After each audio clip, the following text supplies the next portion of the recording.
Gobierno de Navarra. Nafarroako gobernua. Gaurko gazteratu saioa Tuterara hurbildu da. Bertan, Javier Garziarekin bilduko gara eta berak erakutsiko digu herria. Saioa bukatzeko berriz, Ane Barkosek Asier Kidan elkarrizketatuko du.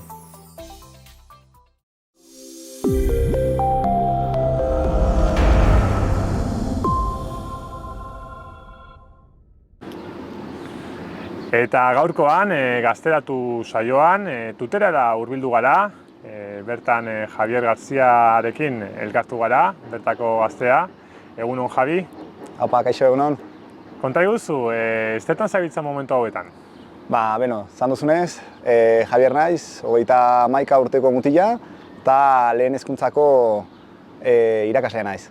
Ederki, eta orain pixkat Tuteraren inguruko informazio orokorra edukitzeko, konta iguzu, non dago kokatuta zure hiria edo herria? Tutera Euskal Herriko hegoaldean dago eta Erriberako hiriburua daukagu.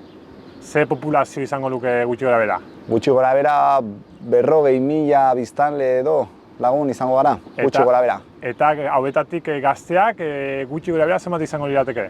30 edo gazte, 30 urte baino gutxiago edo 35 urte baino gutxiago, 30-35 ja izango da. Barrasta bada. Bai. Tutera kaleko bizi handia badu?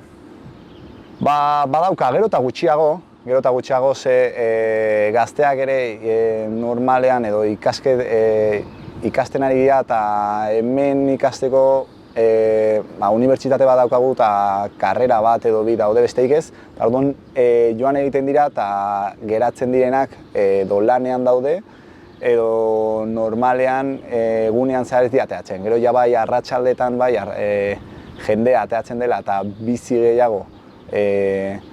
gehiago ematen diola kaletara, baina normalean egunero eta egunean zehar ez dira asko ateatzen ez. Erraten zuen arira, ikasketak, ze aukera dituen bertako haur edo gazte batek ikasteko? Hemen esan dizuanez, hemen unibertsitate bat daukagu eta karrera bat edo bi hiru gehienez uste dut dituela eta gero ere badaukagu bi eskola edo bi zentru non lan zentruak diren eta han ere ikasi dezakezu. Eta lehen hezkuntza eta bigarren hezkuntzari dagokionez, zenbat ikastetxe baditugu hemen? Euskararenak besteik ez, bat, Fonteiasen dago, ikastola bat, eta besteak hemen Tuteran 5 daude, bi kontzertatuak dira eta beste 3 publikoak eta han segun ze oferta dagoen edo segun jendea nahi baldin badu euskara ere ikasi daiteke. Eta gero ere badaukagu hemen hizkuntza eskola bat eta han ere italiera, alemaniera, ingelesa, euskara, txinera ere ikasi dezakezu. Orduan, Tutera bertako lehen hezkuntza eta bigarren hezkuntzako ikastetxetan ze hizkuntza eredu, ez dugu eredua aurkitzen, ez? Hemen ez, Fonteiasen bai eredua eskaintzen dela, baina besteetan ez. Besteetan euskara asignatura bat bezala daukagu. Bertako gaztek bai izaten dute aukera ikasteko euskeraz, ez de ereduan, baina aukera asko bezala. Nahi izan ezkero bai. Eta lan aukerei dagokienez, bertako gazteek izaten dituzte aukerak? Gehien bat landa ingurutara joaten dira, eta gero ere hemen enpresa honitz dauzkagu. Egia da oso kualifikatuak diren postuak ez daudela, baina lana badago hemen, bai. Eta orain kirol eta kultura arloari dagokienez, ze aukera ditugu bertan Tuteran? Hemen, esan dizuanez, Tutera hiri handi bada. Eta orduan aukera honitz dituzu, kirola egin nahi baldin baduzu, futbol taldeak Tudelano eta Lourdes izan dugu beti hemen, oain ere San Javier eta Union Tutera jaio dira, Saskibaloian aritu nahi baldin baduzu ere badaude taldeak, eskubaloian ere badaude, hemen piraguismo egiteko Ebro ibaia daukagu, orduan kirol arloan posibilitateak asko dira. Gero ere badauzkagu antzerki taldeak, musika taldeak ere badaude, musika eskola hemen dago ere, eta gimnasioak ere asko daude, beraz, kirol arloan eta kultura arloan gero hemen badaukagu gure kultura lekua edo, eta bertan ere esposizio anitz egiten dira. Eta orduan, nik uste dut aukera asko daudela hemen denbora pasatzeko. Ikusten dugun bezala, aukerak barra. Aisialdia, Javi, bertako gazteek nola ematen duzue denbora librea? Normalean, eta orain dela urte edo COVID-a eta gero, ikusi genuen tutera pixkat txikia geratzen zela tabernetan egoteko, eta orain nik uste dut eta ikusten dudana, dela, jendeak bizikletarekin asko ematen duela orain denbora. Bizikleta bat erosi dute eta hemen bardeak daude, beraz, bardeetara joan datorri eta azkenean 30 kilometro inguru egiten dira. Eta nik ikusi dut hori, jendea orain bizikletari ematen diola eurre.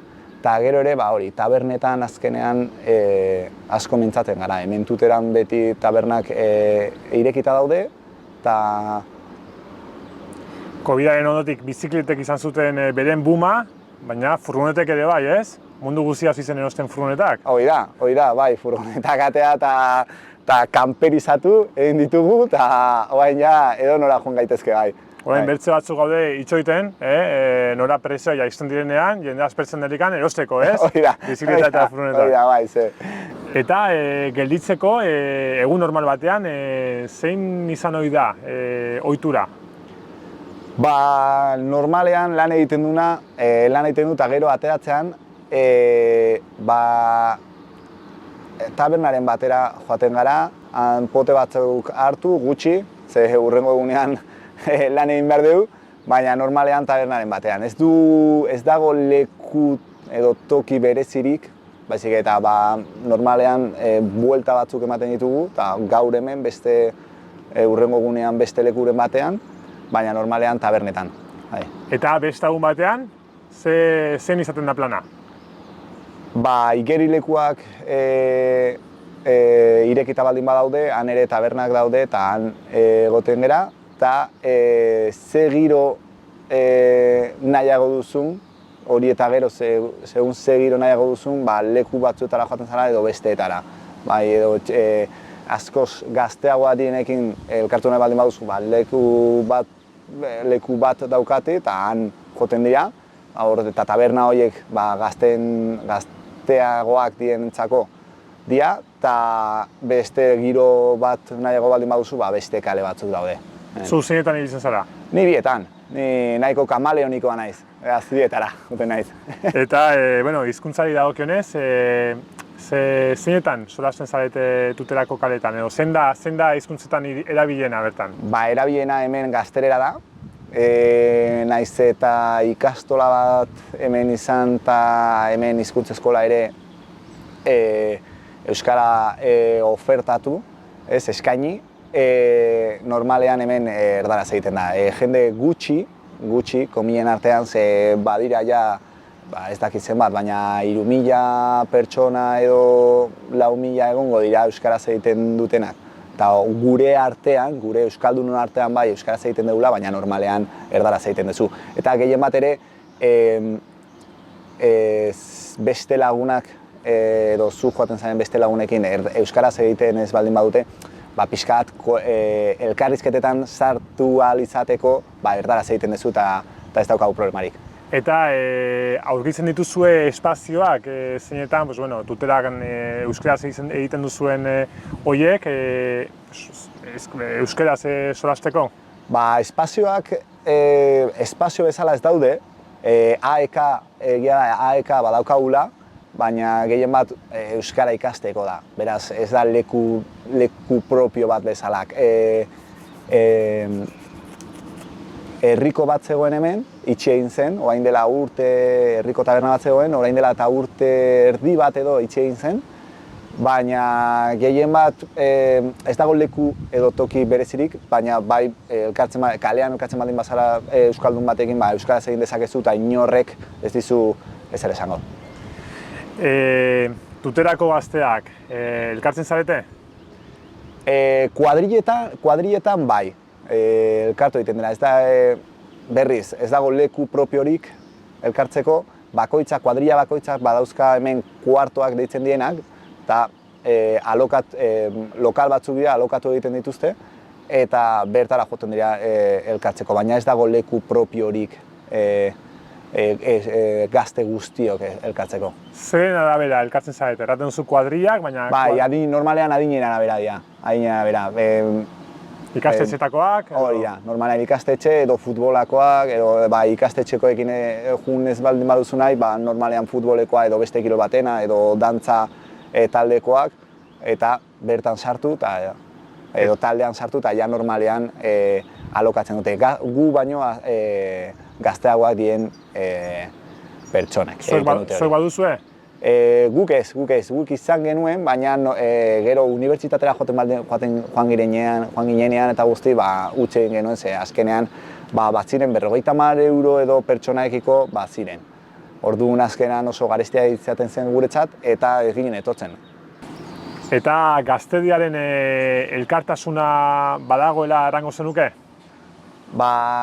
Nik uste gaur egungo gaztedia nahiko pasiboa dela esango nuke. Nik ez dut uste, edo hemen gertatu den, noizbaiten zeo zer gertatu baldin bada, gazteek baietz esan eta kitxo. Naiz eta txarra bera itzatzen, naiz txarra, naiz ona izan, baietz guztia eta kitxo, nahiko pasiboa uste dut dela gaurko gaztedia. Eta gizartea?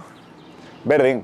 Guaintxe bertan gasolina adibidez atzo 2 euro eta 15 zentimotara bota nun eta normala ikusten dugu. Beraz, baina gero guzti hori politika da. Ze mugimendu topatzen ditugu Tuteran? Hemen mugimendu feminista badago, ze hemen orain dela urte batzuk bortxaketa bat egon zen, eta handik sortu egin zen hemen mugimendu feminista, eta gero ere orain dela urte bat edo urte eta erdi Unión Tutera sortu zen. Unión Tutera futbol talde bat da, antifascista, feminista, eta baita ere areto futbola ere badaukate ere ekipo femeninoa, talde femeninoa ere daukate, eta hori. Orain, harremanen inguruan galdetuko dizut pixkat, nola sortzen dira herritarren arteko harremanak? Gehien bat eskolatan, ikastetxetan, ikastoletan zure lagunak egiten dituzu, eta gero ja beraiekin normalean juten zea azten zaren heinean zure harremanak ere egiten dira, gora doaz, eta gero tabernetan ere edo futbol taldeetan esan doanez, edo zein kirol kiroletan, edo musika taldeetan, dantza taldeetan, eskolaz kanpoko ekintzetan ere egiten dira. Eta gero ere festetan, festaz ateratzen zanean, ere hor. Eta geografikoki, bertzeze lukutako jendearekin izaten du harremana Tuterakoak? Hemengo herri guztiekin normalean, ze askok lan egiten dute, Baltierran egiten dute lan, Arketasen, Murtxanten, Kaskanten, Kortesen, eta gero beraiekin harremanak egiten dituzu. Hango jendearekin harremanak egiten dituzu, orduan gero beraieko ona etortzen dienean, berdin-berdine. Javi, zure ustez, zein da gazteak momentu hauetan duen kezka nagusia? Nik uste lana dela. Zer gertatuko den beraien ikasketak edo beren ikasketak bukatu eta gero. Ze panorama ez da oso ona, naiz eta lan izan, baina, karo, unibertsitatea adibidez bukatuta gero, edo elektrizitateko gradu bat egin eta gero, bukatuta gero, landa edo melokotoiak edo piperrak hartzera junbar baldin bazara, bueno, jendeak edo gazteak pentsatu du, zertako ikasi. Nik izango nuke lana dela, beraien kezka handiena. Eta bertan, tuteran, baduzue gazteek aldarrikapen bat pendiente? Gazteek eta ez gazteek. Nik uste dut, oain udalan dagoen partiduarekin pixkat euskarafobia berriz ekarri duela, naiz eta tuteratarrak hori ez ikusi. Normalean euskaraz egin dezakezu hemen edozein lekutan eta inork ez dizu zer esango. Tabernetan, kaleetan, edozein tokitan mintzatu zaitezke euskaraz, baina bai hemengo udalak eta pixka bat baietz esango nuke euskarafobia pixka daukala. Bai, ze beti euskararen edo euskara egiten dutenen errua da guztia, eta azkenean naiz eta hori jendeak ikusi, gero bai egunkarietan bai agertzen diela notiziak eta pixkat erretzen du, euskarak egiten dugunei tontakeri hauek.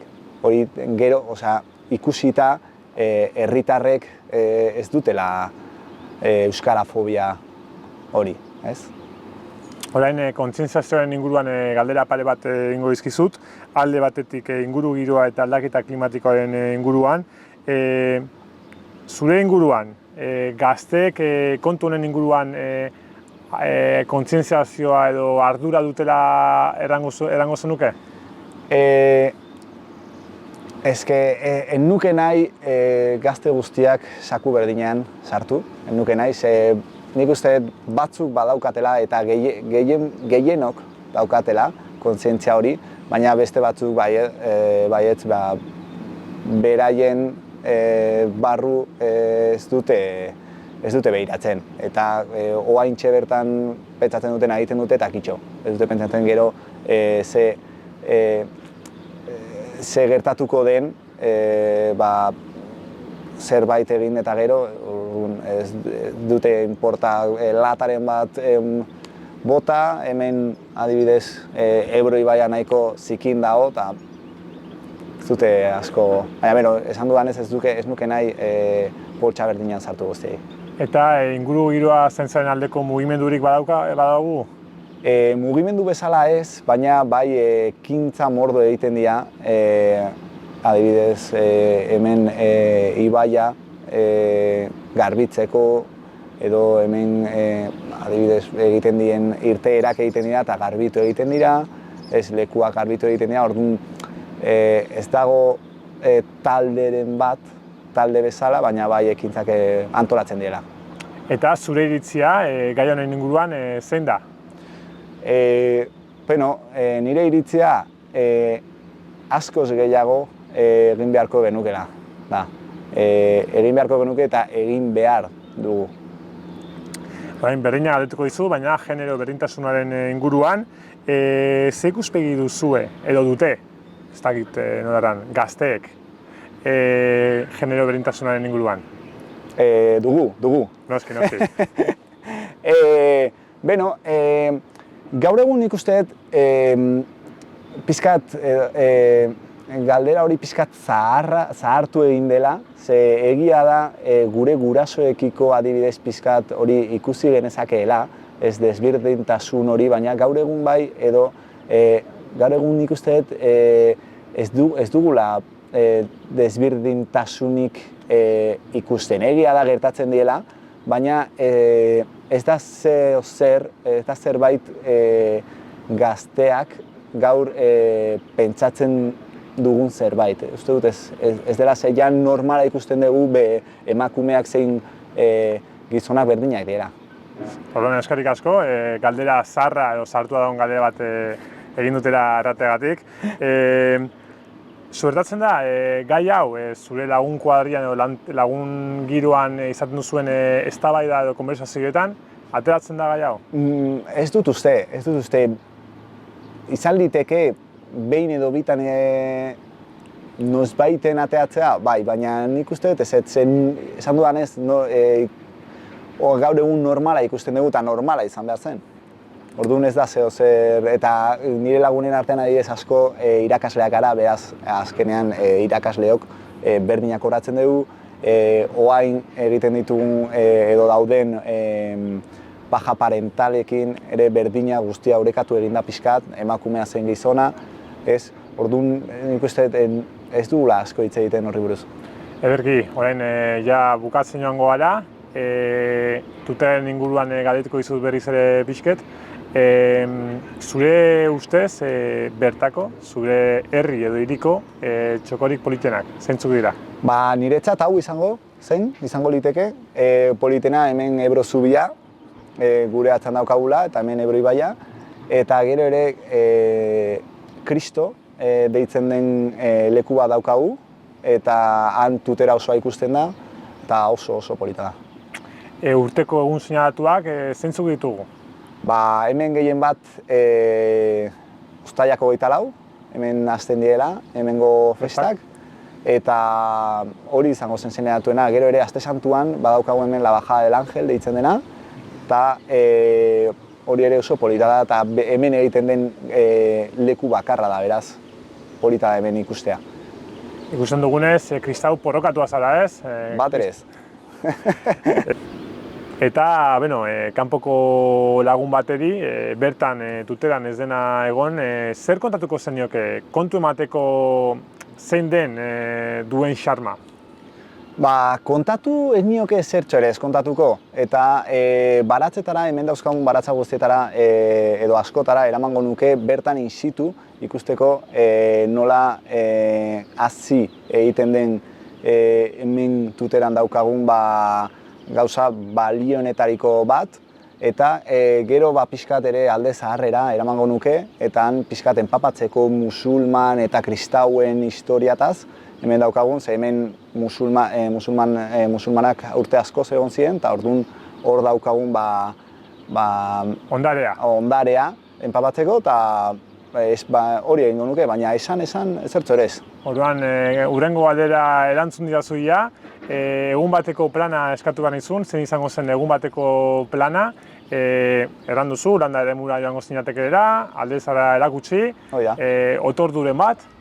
Bai, otorduren bat, edozein tabernan otordu bat hartu, hemen remigio adibidez badakagu, hemen bazkaltzeko, eta gero berdin kristora igo, tutera osoa ikusi, oain egiten duen denborarekin gainera oso plan ona da, eta nahiko. Eran bezala, aukerak barra, orain elkarrizketari amaiera emateko, bukaera emateko, galdera motz batzuk egin barrizkizut, zuri hobeki ezagutzeko, Javi. Bidaiatzea, gustoko duzu? Bai, asko. Eta zer aldetan egon zara? Eskozian egon nintzen, Tunezen ere, Frantzian egon naiz, Portugalen egon naiz, oain udan Kubara ere, banoa, eta gustatuko litzaidake Asiaren hegoaldea bisitatzea ere. Herria edo hiria nahiago? Herria. Eta mendia edo hondartza? Mendia esango nuke, baina Donostin biak dauzkagu, beraz. Bizitokiak eman dezake bizipoza? Bai. Eta lasai eta ongi egoteko leku sekretu bat? Hau, esango nuke. Hemen ikusi duzunez inor ez da hemendik agertu, ez dago ia zaratik, beraz, hau. Eta lasai edo ongi egoteko egoera bat? Edozein parkean liburu batekin, liburu bat irakurtzen. Liburu bat eraten duzula, liburu bat?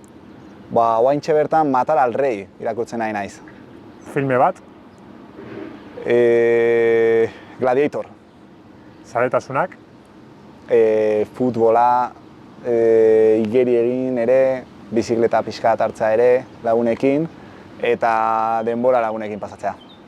Ederki Javi, mila esker gaurkoan Zuei. zure tuterako ateak irekitzagatik. Zuri, Ederki segi. berdin, Beltzat aio. arte.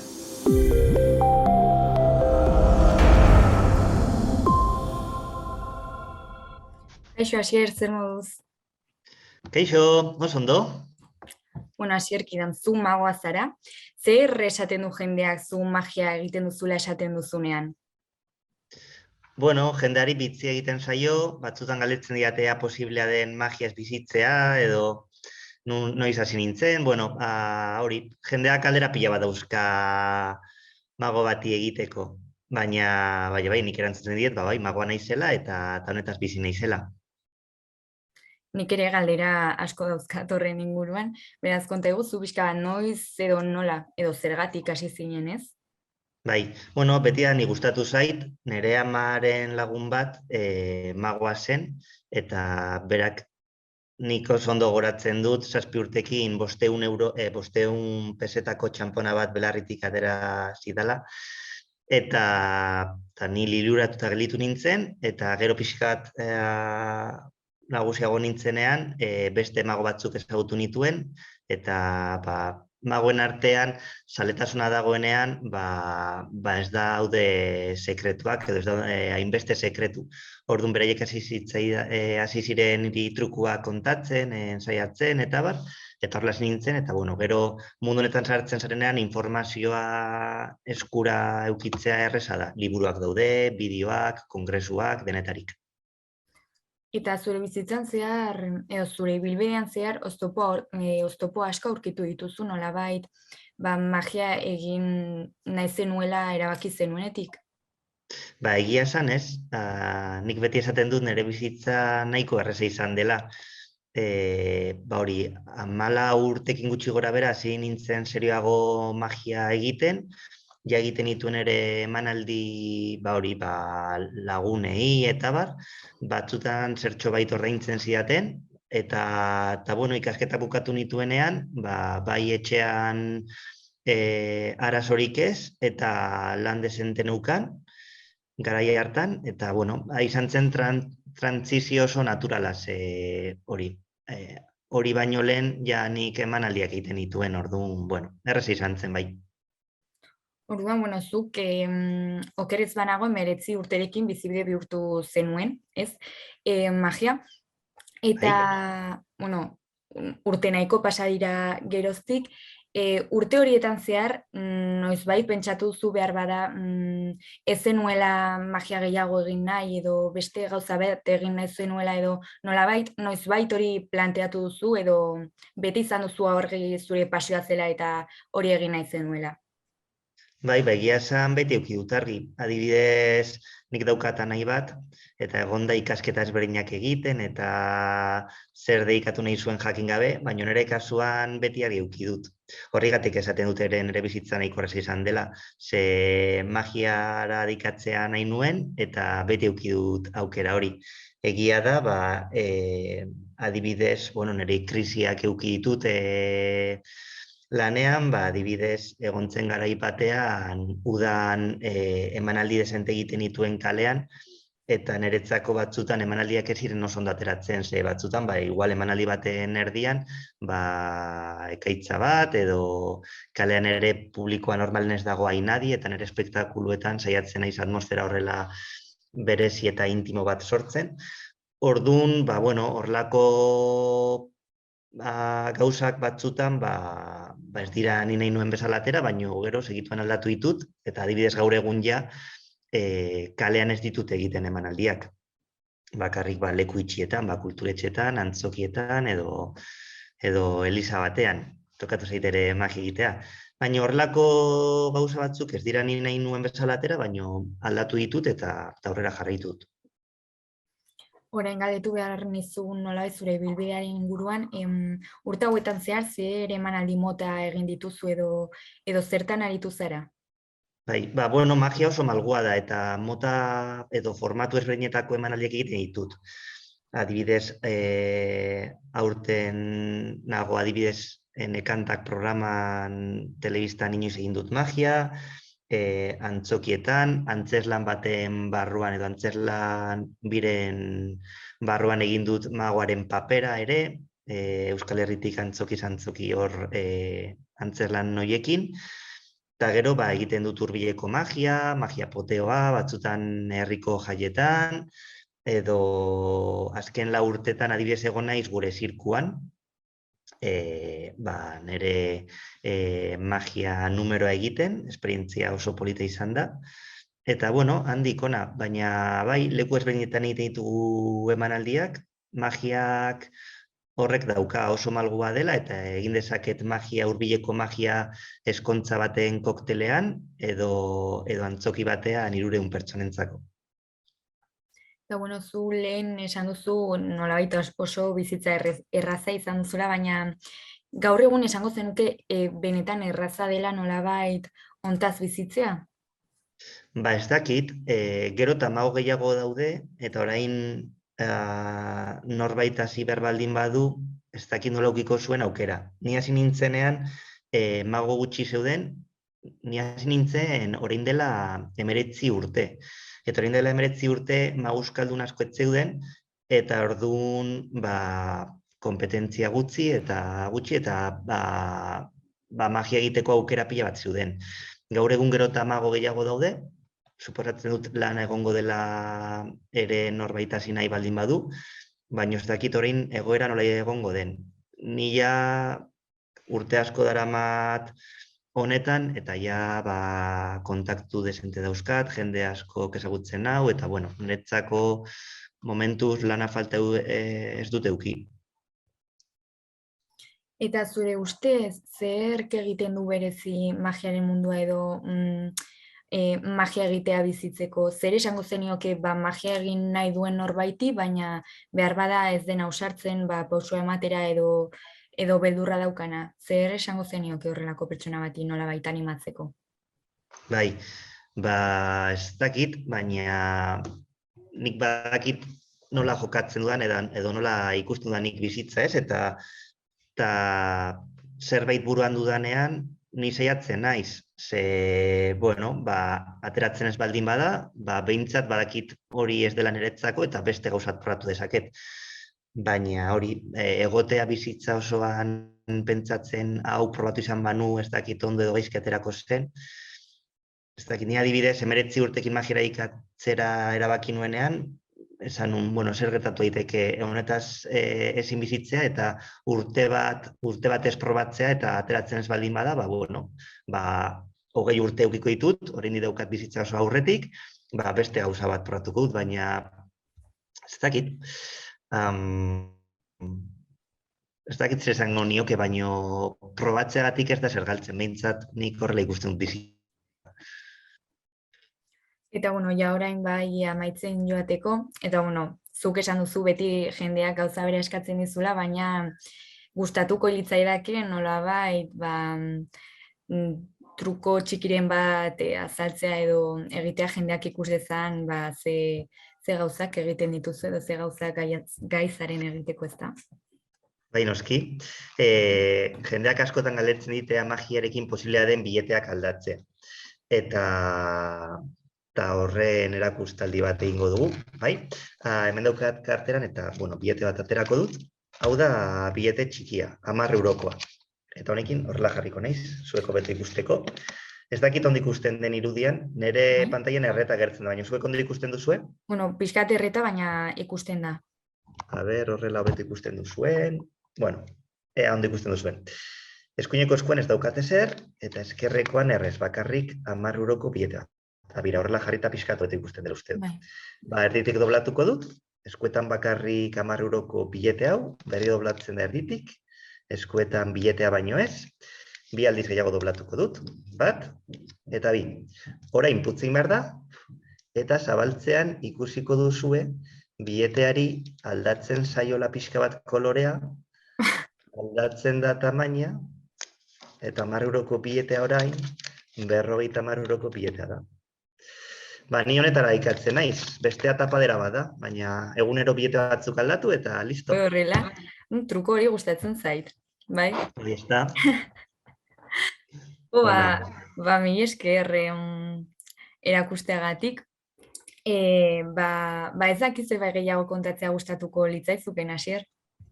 Ez zaite zer okurritzen, baina, bueno, elkar ikusiko dugula emanaldiren batean, eta hori, urbiltzen bali mazarete, gero etorri agurtzera. Bai, mi esker gurekin hitz egiteagatik, eta, bueno, ondo segi. Eskerrik asko, Saloa, ondo segi zuek ere. Aio! Agur.